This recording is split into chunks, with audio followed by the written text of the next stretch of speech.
Makanya kenapa ya Eyang Prabu Siliwangi mengambil simbolisasi untuk spiritualnya itu adalah harimau Siliwangi.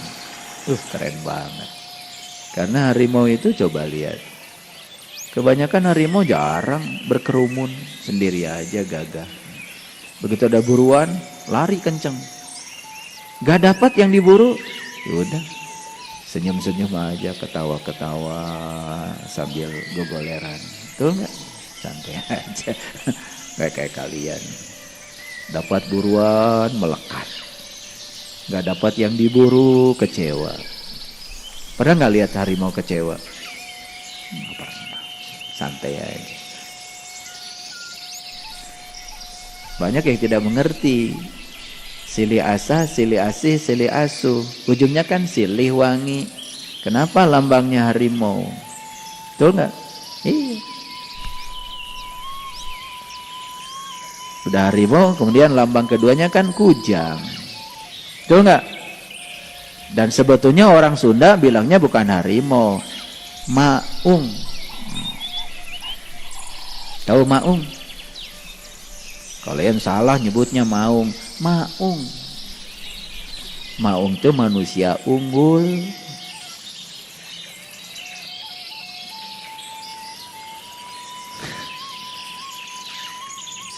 Nah, supaya jadi manusia unggul harus kujang. Tahu kujang? Kukuh karena janji. Kalau kukuh karena janji, ya maung. Jadi manusia unggul. Siapa manusia unggul? Nulung kanu butuh, nalang kanu susah, ngahudangkan kanu sare, nyaangan kanu poeken, nepak kanu poho, nganter kanu keeng. Itulah manusia unggul. Itulah rukun imannya orang Sunda.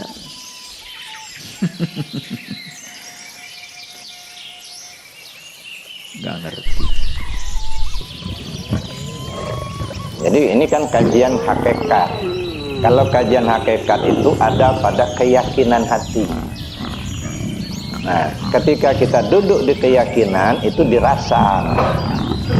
Bapak merasa ada apa enggak gitu. Jadi menghilangkan diri itu artinya menghilangkan perasaan bahwa kita yang ada.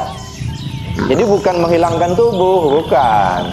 Kalau menghilangkan tubuh nggak bakal hilang nggak ada. Yang dihilangkan itu diletakkan pada keyakinan. Nah, keyakinan itu tempatnya dirasa, di hati. Jadi dirasakan atau disadari, ya, disadari bahwa kita ini nggak ada, disadari. Nah, sekarang kan yang kita sadari sekarang adanya kita, kan gitu. Yang kita sadari, yang kita rasakan, kitanya ada. Nah, selagi kita merasakan adanya diri kita, maka tidak mungkin kita akan bisa merasakan adanya Allah. Nah, itu. Jadi dirasa, di keyakinan hati muncul kerasa, dirasakan. Selagi kita merasakan adanya kita, maka adanya Allah sulit akan timbul. Nah, maka disebut dengan menghilangkan diri, menghilangkan rasa pada diri kita bahwa kita ini ada. Nah, jadi itu yang dimaksudkan. Nah, kalau untuk menikmati khusyuknya sholat, itu di samping itu mesti lengkap ilmu tentang sholatnya. Ada. Maka mana ilmu tentang sholatnya? Tahulah kita mana yang disebutkan ihram, mi'raj, munajat, tubadil, maqam takbir. Di mana maqam ihram, di mana maqam munajat, mi'raj, mana maqam munajat, mana maqam tubadil. Itu satu. Kemudian kita tahu arah.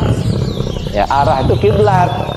Karena diri kita ini 4 lapis, maka mesti arahnya yang 4 itu tahu kemana arah tubuh, kiblat tubuh kemana, kiblat hati kemana, kiblat nyawa kemana, kiblat rahasia kemana.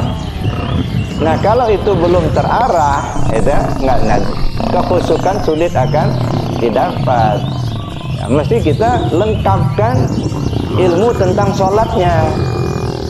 Nah, jadi arahnya kemana, arah tubuhnya kemana, kiblat tubuh kan ke Baitullah, kan gitu kan. Maka menghadaplah kita ke arah Baitullah. Itu kiblat tubuh. Mana kiblat hati? Kepada sirullah. Mana kiblat nyawa? Ya, kiblat nyawa kepada aras Allah. Mana kiblat rahasia? Kepada nur Allah. Nah, ini perlu dipahami untuk menimbulkan rasa khusyuk tadi. Lalu kemudian kita menempatkan juga ya, di samping dengan maqam takbir, kemudian arah atau kiblat 4 gitu ya. Kita juga perlu memahami zat dan sifat. Siapa yang berbuat? Ya, siapa yang berbuat? Yang berbuat sifat. Ya, tapi yang memerintahkan berbuat kan zat. Ada. Seperti ibarat ini, ibarat Maha Suci Allah dari bermisal, hanya ibarat saja. Ada. Kita menginginkan rasa mangga. Ya, rasa mangga. Bisa enggak kita merasakan mangga kalau kita tidak memakan mangganya? Kita rasakan, saya sudah merasakan rasa mangga, tapi mangganya enggak dimakan. Ya, sekarang kan enggak makan, coba rasakan, bisa enggak merasakan rasanya mangga? Nah, itu namanya khayal namanya. Ada. Jadi dimakan dulu mangganya, barulah yang dinikmati rasa mangganya. Gitu. Jadi yang dimakan itu daging mangganya, tapi yang dinikmati itu rasa mangganya. Gitu. Jadi seperti itu Bapak Ibu. Jadi artinya ketika kita khusyuk dalam sholat, itu kan harus lengkap ilmu tentang sholatnya. Itu diantaranya. Jadi menghilangkan diri itu artinya menghilangkan perasaan keakuan diri kita. Ngaku-ngaku ngerasa-rasa kitalah yang hidup, ngerasa-rasa kita yang tahu, kita yang berbuat. Nah, ketika kita merasakan adanya diri kita, maka kita tidak akan dapat merasakan adanya Allah. Karena tertutup, ditutupi oleh akuan diri kita sendiri. Buang akuan itu, barulah timbul adanya perasaan kita adanya Allah. Makanya ingat kepada Allah itu kan apa? Ya, kesadaran, Pak.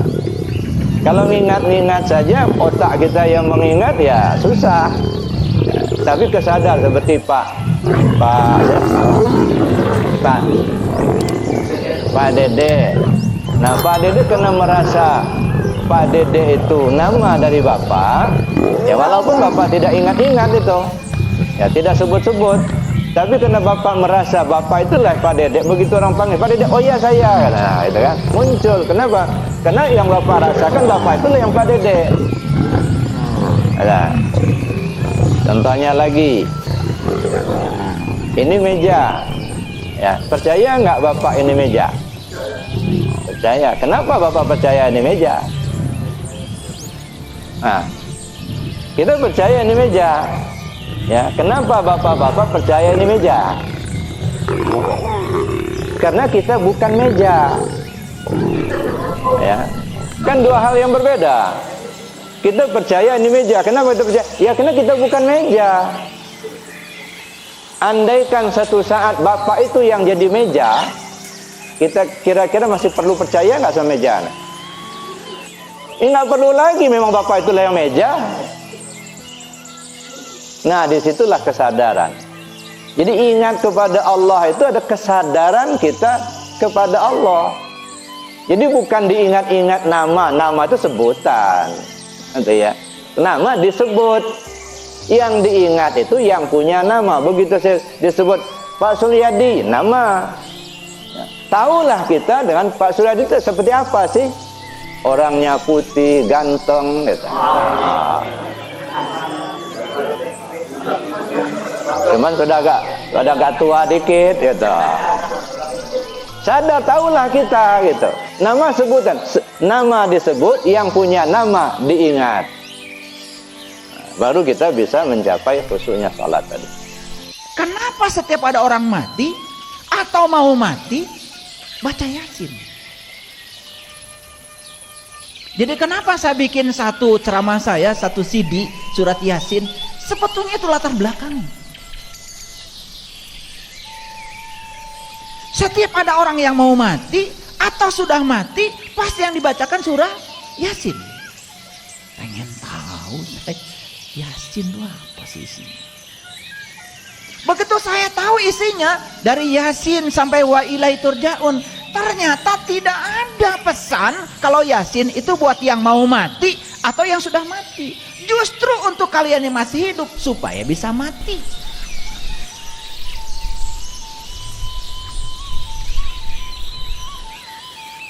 Jadi saya juga tuh dulu sama, kalau ada orang mati baca Yasin kayak kalian, sama. Ya sama, saat itu justru gak ngerti.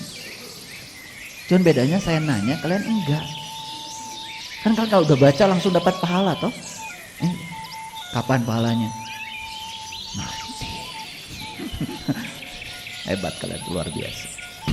Hebat. Ketika saya baca Yasin, wahai Sin, di situ saya diam. Siapa yang dihaikan ini dan siapa yang menghaikan? Di situ aja saya baca surah Yasin itu terbata-bata kayak lancar kayak gitu. Selesai itu nggak?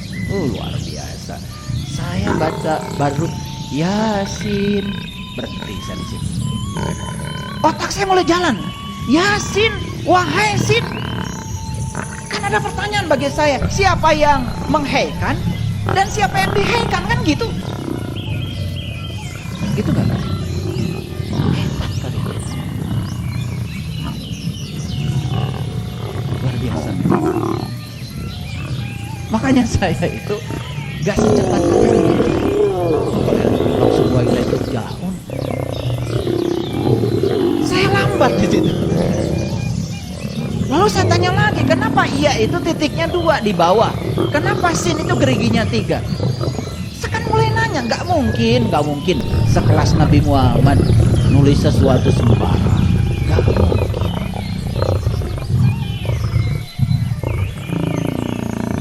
Dan kenapa kata sin ini sering sekali disebut-sebut ketika baca sholawat?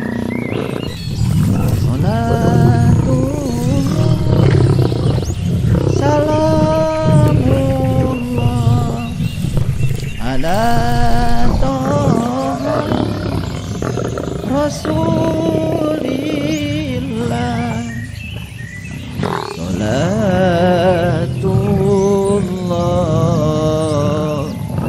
salamullah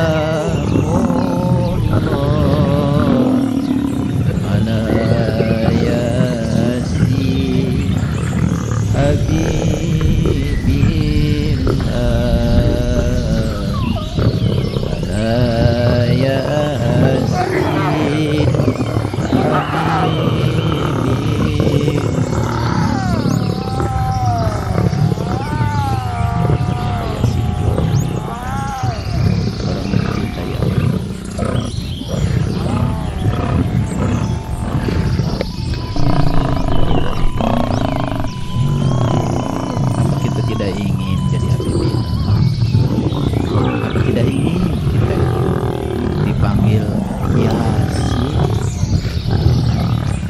geriginya 3. Ternyata di Quran surat Al-Maidah menjelaskan, laqad kafarul ladzina qalu innallaha salisu salasa. Kafirlah orang-orang yang mengatakan sesungguhnya Allah satu dari yang 3. Ternyata konsepsi tentang Allah itu dijelaskan dalam kitab Syuruh Asrornya Syekh Abdul Qadir Jailani, Nurullah Sadat itu nur insan menyaksikan Allah, nur insan menyaksikan Allah. Sinnya oh, berarti saya harus memperbaiki sadar saya supaya saya bisa merasakan sadar yang benar, supaya saya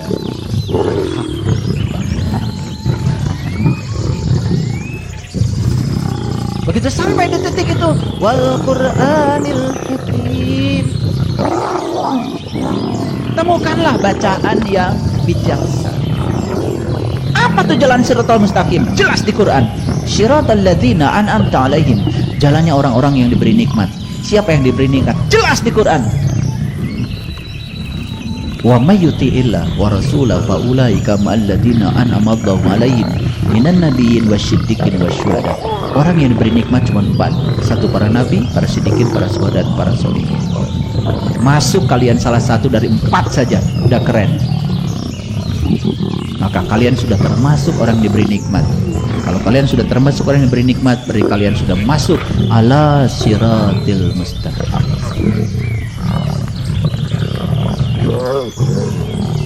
Sampai situ aja dulu ya sih. Udah keren. Apalagi sampai wa ilahi tur. Gitu. Jadi ternyata Yasin bukan untuk yang mati. Yasin itu untuk yang hidup supaya bisa mati dan kembali kepada alam asal. Apa tuh jalan siratal mustaqim? Jelas di Quran. Siratal ladzina. Kita tidak butuh manusia penghafal sekarang. Yang dibutuhkan adalah manusia pengamal. Nah, kemudian kami bangunkan mereka agar mereka mengetahui manakah di antara kedua golongan itu yang lebih tepat dalam menghitung berapa lama tinggal dalam gua. Siapa kedua golongan itu? Satu golongan yang masuk ke dalam gua, 2 golongan yang tidak masuk. Satu kelompok yang sedikit, yang satu lagi kelompok yang banyak.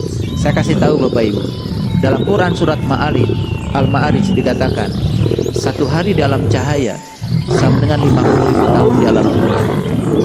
Jadi orang yang meniti ke dalam diri masuk ke dalam guanya, walaupun beberapa detik saja di sana, hitungan Allah ribuan tahun. Makanya beda hitungannya. Makanya kalau memahami Quran itu harus holistik, harus komprehensif, ayat bil ayat. Itulah pentingnya kita hafal Quran. Kalau hafal kan gampang, petanya itu jelas di sini, ya, jelas. Lanjut lagi, ayat 13. Ayo perhatikan ayat ini.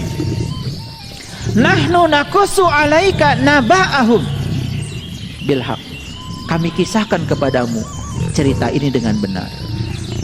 Maaf ya, di sini tidak ada kata-kata Muhammad. Enggak ada dalam bahasa Arabnya. Nahnu nakusu alaika. Alaika ya kepada siapa saja yang mau meniti ke dalam gua. Siapa saja yang mau meniti ke dalam gua, itulah Ashabul Kahfi yang sebenarnya. Jadi Ashabul Kahfi bukan soal sejarah. Ashabul Kahfi adalah learning to be, bukan learning to know. Buat apa kita cerita Ashabul Kahfi di masa lalu? Daripada kita cerita itu, lebih bagus kita menjadi Ashabul Kahfi di masa kini. Itu ngaji baru benar. Itu namanya learning to be. Belajar menjadi, bukan learning to know. Dunia pendidikan kita tidak akan menghasilkan manusia berkesadaran kalau hanya learning to know. Hanya menghasilkan manusia-manusia penghafal. Kita tidak butuh manusia penghafal sekarang. Yang dibutuhkan adalah manusia pengamal. Jangan bangga kalau anak ibu hafal sekian juz. Buat apa kalau nggak diamalkan? Kita tidak butuh penghafal. Sekarang butuh pengamal. HP saya ini hafal 30 juz loh Quran. Coba diklik aja. Hafal, dia hafal 30 juz. Yang dibutuhkan itu adalah para praktisi yang mengamalkan Quran. Diri dari ilusi keterpisahan. Hadirin, perhatikan saya. Manusia kebanyakan merasa seolah-olah dirinya dengan Tuhan itu terpisah. Padahal Allah mengatakan, wa huwa ma'akum aina ma kuntum. Ma'akum. Aku bersamamu dimanapun kamu berada. Lah, kenapa kita merasa seolah-olah diri kita terpisah dari Allah? Ini masalah kesadaran. Ini masalah tauhid. Karena la ilaha illallah kita baru sebatas ucapan. Padahal dia yang maha tunggal, meliputi semua bentuk, meliputi semua makhluk. Bahkan di Quran dikatakan, inna rabbaka ahata binas, sesungguhnya Tuhanmu meliputi seluruh manusia. Kalau orang yang sadar bahwa Tuhan dia meliputi seluruh manusia, gak ada lagi manusia yang merendahkan manusia yang lain, tidak ada lagi manusia membunuh manusia yang lain, tidak ada lagi manusia membenci manusia yang lain, gak ada lagi, gak ada lagi. Kalau la ilaha illallahnya sudah mewujud menjadi satu pengalaman spiritual. La ilaha illallah itu level luar, level dalamnya la ilaha illallah. Level dalam lagi, ku ciptakan ciptaan agar kalian dengan ciptaan itu bisa mengenali aku. Wa ahbabtu an urifa, aku rindu untuk dikenal, aku rindu untuk dikenal, kata Allah. Apa yang kalian saksikan ketika melihat pohon? Apa kalian rasakan ketika melihat daun jatuh? Apa yang kalian saksikan? Lolong bonconong, tidak ada kesadaran apapun, tidak menyaksikan apapun, hanya menyaksikan peristiwa biasa. Bahkan pergantian siang dan malam pun gak ngerti.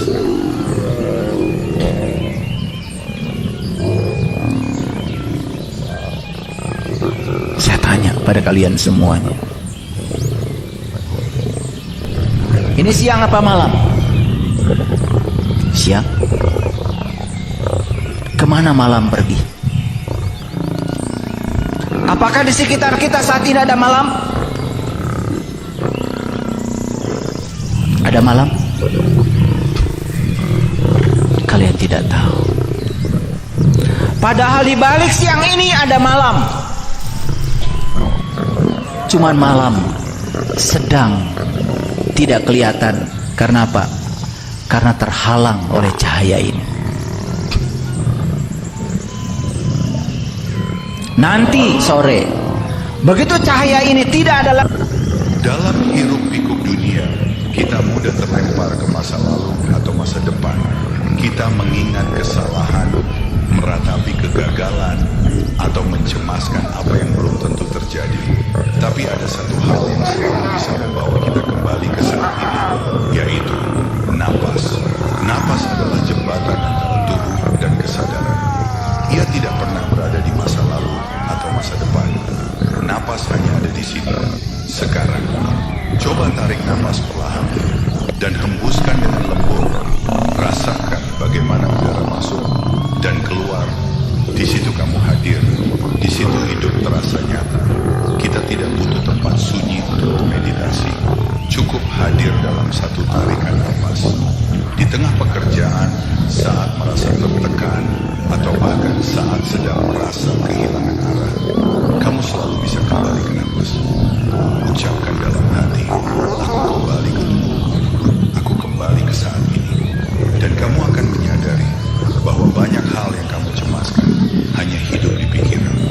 Tapi tubuhmu, hatimu, napasmu selalu ada di sini.